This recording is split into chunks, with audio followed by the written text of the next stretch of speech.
Chapter 4. The Wise Old Oak.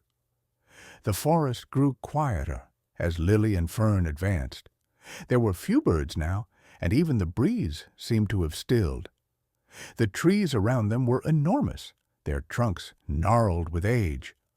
Fern spoke in hushed tones. "We're getting close to the heart of the forest. I can feel it." Lily could feel something too, a heavy sensation in the air like the quiet before a storm. It wasn't raining, but the light had dimmed as though clouds had passed over the sun, even though only the canopy was above them. After climbing over a tangle of roots as tall as a wall and pushing through some thick underbrush, Lily saw ahead an open area bathed in an eerie glow. As they stepped into the clearing, Lily realized it wasn't just any clearing. At its center stood an immense oak tree, by far the largest tree she had ever seen. Its trunk was as wide as Lily's entire house, perhaps wider, and its branches stretched out majestically, some twisting and others reaching straight up, all covered in leaves that, strangely, still looked green and full of life. The faint glow seemed to emanate from the tree itself, or from the air around it. Fern whispered excitedly, "This is Old Oak. The first tree, some call him. He's the oldest living part of the forest. If anyone knows what's truly happening, it will be him." Lily approached the giant oak reverently. Gnarled roots radiated from its base, and nestled among them was a small clear spring of water that bubbled up gently, forming a little pool. Despite the dryness everywhere else, this spring flowed strong and pure. Lily felt a profound calm here. The weight on her chest lightened a bit, and the darkness in the air seemed held at bay, as if it dared not come closer to the great oak. Gathering her courage, Lily stepped right up to the tree's trunk and placed a hand on its bark, which was warm and humming faintly, almost like a quiet heartbeat. "Hello?" she said softly, feeling only slightly foolish for talking to a tree. "Great Oak, my name is Lily. We've come to help heal the forest." For a moment nothing happened. Then a deep, gentle voice resonated around them. It was hard to tell if it came from the air, the ground, or the tree itself. It seemed to come from everywhere at once, gentle as the rustle of leaves, yet powerful as a drum. "Welcome, Lily, and little Fern. I have been expecting you." Lily gasped quietly, but kept her hand in place. Fern hovered at Lily's side, bowing her tiny head respectfully. You know our names?" Lily asked. The voice gave a soft chuckle, like the creaking of old branches in a breeze. "I know many things in my forest. News travels on the wind and through the roots under your feet. I heard of a brave child and a wounded fairy, of elves who granted a charm, and a troll moved by kindness. The forest itself carries your story to me." Lily felt a warmth of happiness and a bit of awe. She realized that all along, as she walked, the grass and the trees might have been communicating her progress. In a way, the forest was alive as one great being, and this oak was perhaps its heart or its mind. "Great Old Oak," Fern spoke, "please, can you tell us what is causing the forest to fall ill? We want to stop it, but we don't know exactly what we're up against."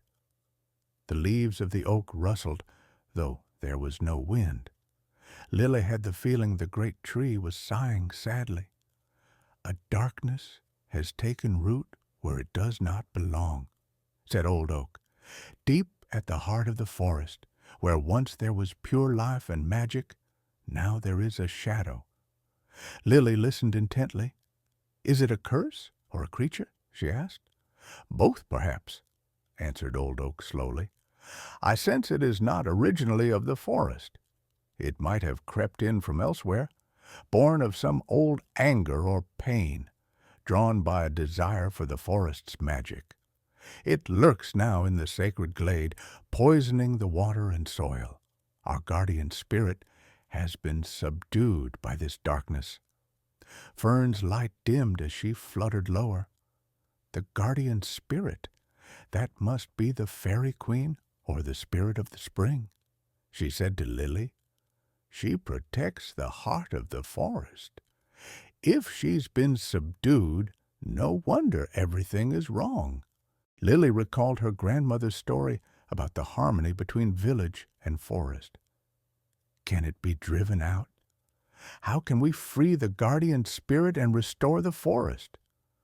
Old oak's great branches made a soft creaking sound. It will not be easy.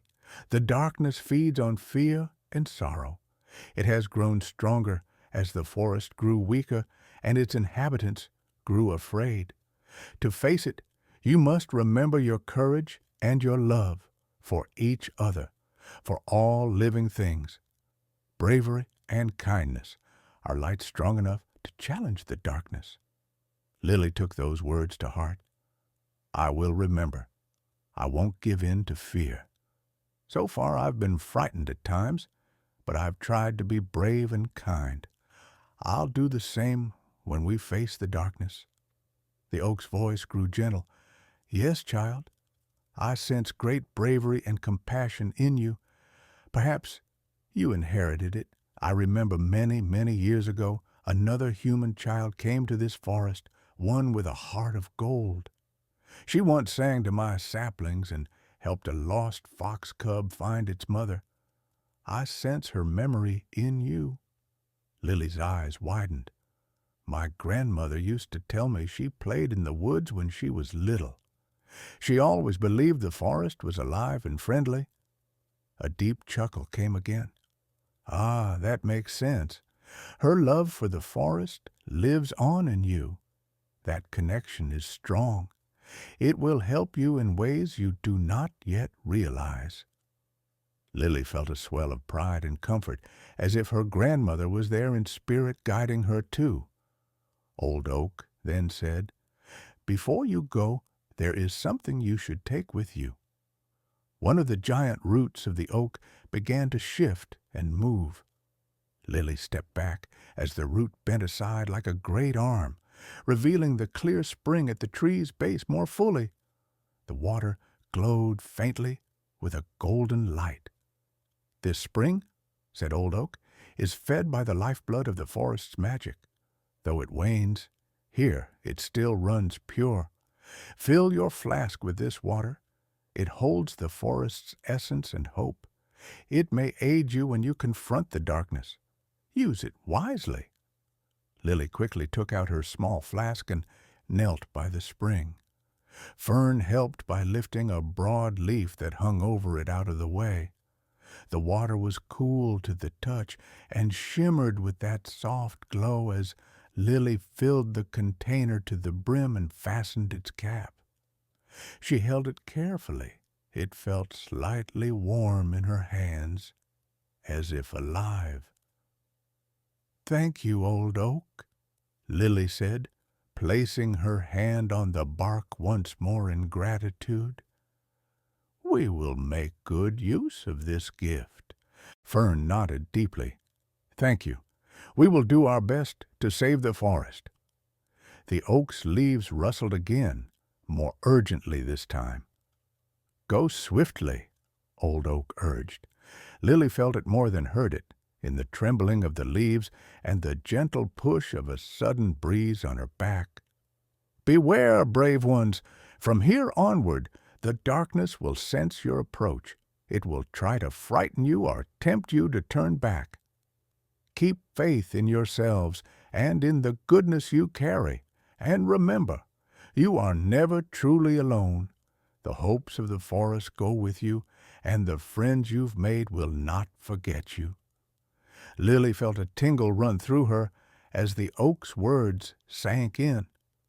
She realized her journey so far was known by all these trees and creatures. They were counting on her. It was a big responsibility for a young girl, and for a moment it felt heavy. But then she remembered each face: Fern, Ivy the elf, Grumble the troll, and even the sleeping hedgehogs and the birds. If they were brave enough to fight the darkness in their own ways, she would be too. "We won't let you down," Lily declared. She gave the oak's trunk a gentle, grateful pat, a hug of sorts, since she couldn't possibly wrap her arms around it. No sooner had she and Fern stepped away from the oak than the air in the clearing shifted. "Go now," Old Oak whispered, and Lily sensed urgency in the trembling leaves and the push of the breeze behind her. They left the clearing, heading down a new path that Old Oak's moving roots had revealed, a tunnel-like trail under arching brambles and thickets. As they walked down this corridor of leaves, the light from behind them, the glow of Old Oak's clearing, grew distant, and ahead it became darker once more. Lily realized she was gripping her flask of enchanted water tightly. She took a deep breath and hung it securely at her side. Fern landed lightly back on Lily's shoulder and nuzzled against Lily's cheek for comfort. "We can do this," Fern whispered, more to herself than anything, as if bolstering her own courage. "We can," Lily agreed. "We have to." The path sloped downward. The trees here were blackened in places, as if scorched by fire or blight. There were no flowers, only tangled thorns on either side of the path. The daylight had faded to a dim gloom, even though it was not yet evening. It felt like twilight, or a heavy storm was overhead, but Lily knew it was the darkness creeping in. Yet Lily kept her grandmother's compass in hand, even though it spun oddly, confused by the forest's magic and the memory of Old Oak's reassuring presence in her heart. Fern began to hum a soft melody, a fairy tune to keep their spirits up. Lily recognized it as one of the lullabies her grandmother had sung to her, the same melody.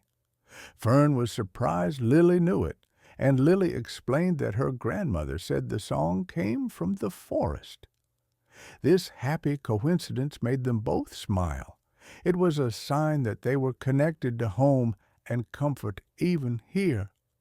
Step by step they ventured on, each step taking them closer to the heart of the mysterious forest, where the true test of their bravery awaited.